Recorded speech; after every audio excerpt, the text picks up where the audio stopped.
Hello. Welcome back to video number 8 in this email marketing series. Okay, in this video, like I mentioned in the last video, I'm going to be speaking about the post-purchase flow, or what we like to say, the repeat purchase engine. Okay, I'm going to speak about why you should split people into 3 tiers, what those tiers are, triggers, timing strategy, and key metrics. So make sure you stick around to the end to get all the juice from this video as possible. I'm Jake. I'm the co-founder of On Brand Emails, an email marketing agency that's been going for 2 years now. We have clients, D2C brands all over the world that we've helped generate, $45 million plus for in the last 2 years.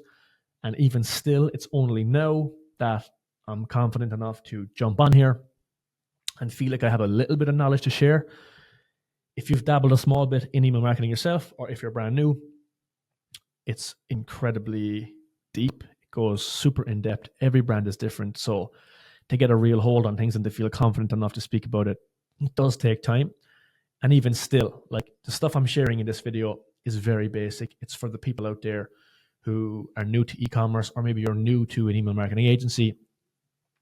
That being said, if you've been in e-commerce for 10 years and you think you know it all, there will definitely still be stuff in here that will help you, okay? Because this is the basics. This is like the real good foundations.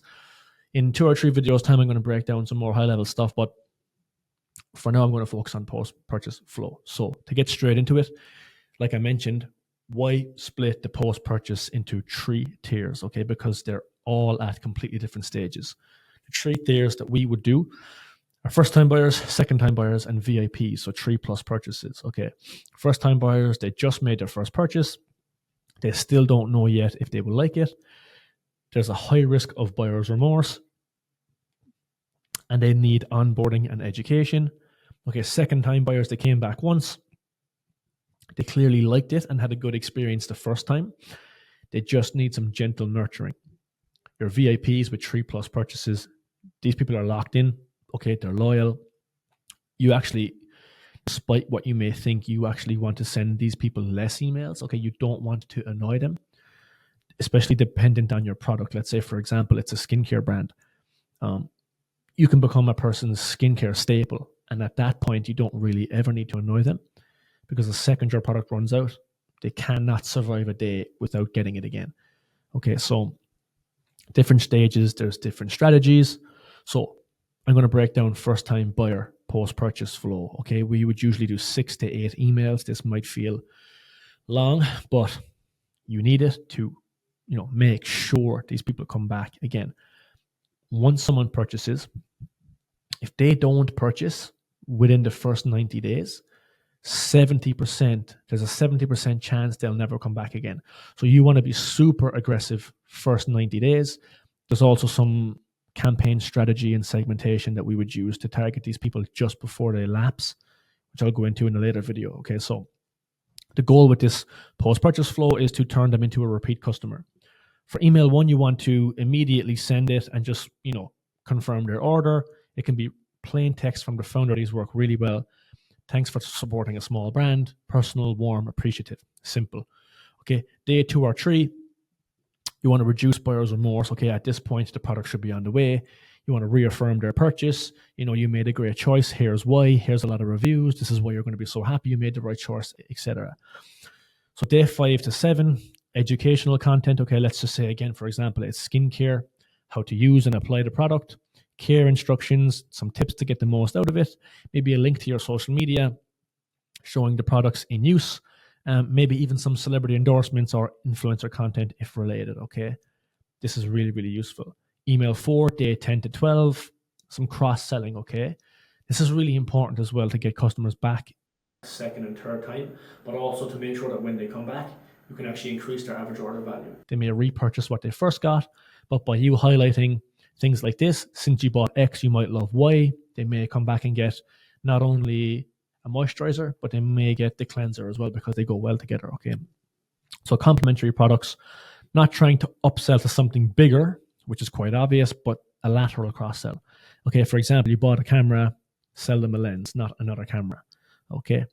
Email 5, between day 14 and 16, this is critical. Never send review emails before they receive the product. It's easy to do this because you can actually have a conditional split in your post-purchase flow that will only trigger this email to activate once the person's got their delivery. Okay, so not super hard to do, but you still want to be conservative with your timing. Send them things like, we'd love to hear what you think. Aim for about a week after delivery. Test the timing here. Quicker is often better, okay, because they're more than likely using the product the second that they get it. 6 is day 20 to 25. This is a replenishment cross-sell, okay? If it's a consumable product and you have obviously reverse engineered how long on average it takes for your product to be used, you can send them a running low email, a time to restock email, or if not consumable, you can just go with another cross-sell angle. Emails 7 to 8 are going to be day 30 plus. Loyalty messaging, become a repeat customer and unlock VIP perks. And you're going to have a soft nurture here, okay? But the second point is really good here, okay? You want to let them know that there's future perks and benefits waiting for them when they become a VIP customer. This is actually really good for getting people to buy into your brand. So that's new customers done. It's also important to mention that, this is day 30 plus, but after this, if they haven't purchased, it's just campaigns, okay, for this specific group of people.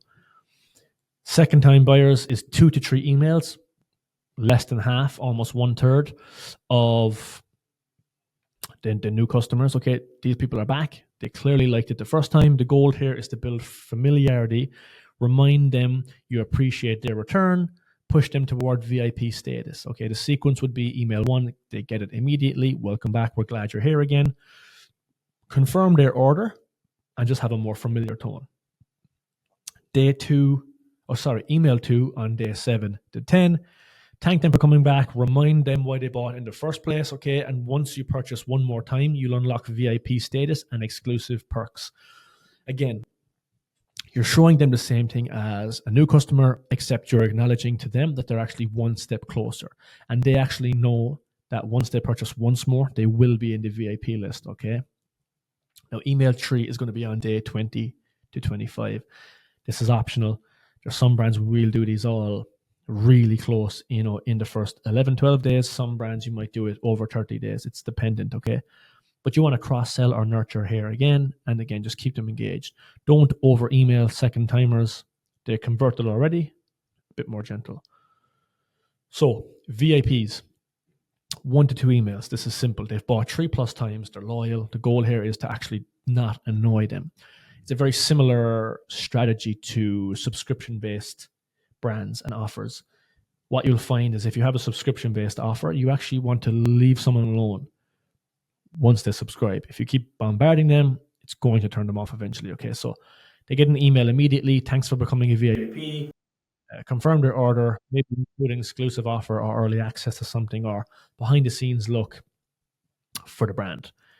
Email 2, again, very optional, but it could be 7 days to 20 days.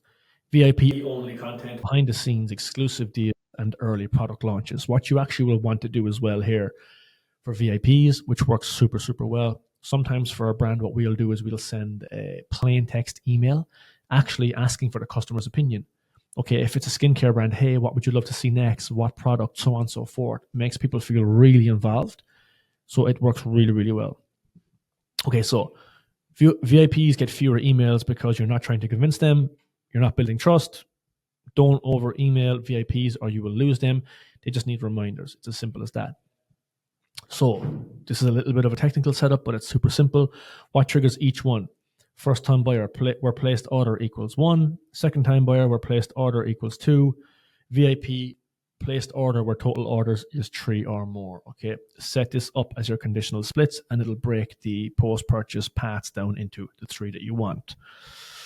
The timing strategy for first-time buyers, it runs over 25 to 30 days. You can spread the emails out to avoid overwhelming them. Second-time buyers, 15, 20 days, a little bit shorter. And VIPs, immediate confirmation with maybe one follow-up 2 weeks later. That's it. Lastly, for this video is your key metrics. Okay, for first-time buyers, second purchase rate within 60 to 90 days. This is the metric that matters most. Like I mentioned, once they buy once, the likelihood is that if they go past day 90 without ordering again, 70% chance that they will never come back. So you've got a short 90-day window to hammer these people. Okay, you want to actually create a segment for campaigns. I'm touching on campaigns now in the post-purchase video, but whatever. You want to create a segment in your campaigns to specifically filter those people. So the logic here is pretty simple. You want people who have purchased at least once. Their last purchase was between 60 and 90 days ago, and they haven't purchased again since. Okay, so this is going to give you a list of people who have purchased in the last 60 to 90 days, but they haven't purchased since, so they are on the verge of going beyond that 90-day threshold where they more than likely won't come back again.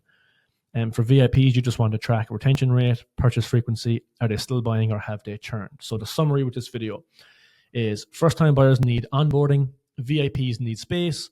Most brands get this backwards and send the same emails to everybody. Okay, segment these people properly and you'll turn way more one-time buyers into repeat customers. In the next video, I am going to be going over campaign strategy. What to send when you don't have a sale. So many brands fall down on this. They think that you have to do sales to send campaigns. And I'm going to go over the strategies in the next video on how to do it properly. Okay, so if you enjoyed this video, if you took any value at all, if you thought it was funny, stupid, whatever, leave a comment, leave a like, subscribe, and make sure you tune in for the next video.